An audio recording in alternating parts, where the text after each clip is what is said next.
চাই। আমরা মমতার উপরে আস্থা রেখে বসে আছি, ব্যাপারটা এমন নয়।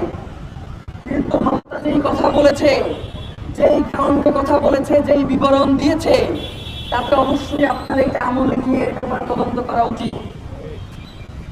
আমরা আপনার উপরে আস্থা রেখে বলতে চাই, বাংলাদেশ সরকারকে অনুরোধ করতে চাই, আপনারা অতি দ্রুত শহীদ ওসমান হত্যার বিচারের জন্য একটা নির্দিষ্ট সময়সীমা বেঁধে দেন, যে আমরা এই সময়ের ভিতরে খুনিদেরকে দেশে ফিরিয়ে আনবো, এই সময়ের ভিতরে তদন্ত কার্য সম্পন্ন হবে এবং এই সময়ের ভিতরে তার বিচার কার্য সম্পন্ন হবে।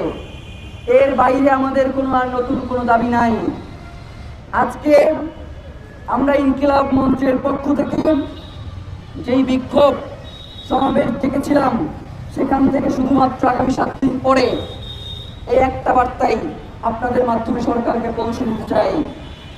সরকার যাতে আমাদেরকে একটা সুনির্দিষ্ট রূপরেখা প্রণয়ন করে যে তিনি এতদিনের মধ্যে বিচার করবে, নয়তো আগামী শুক্রবার,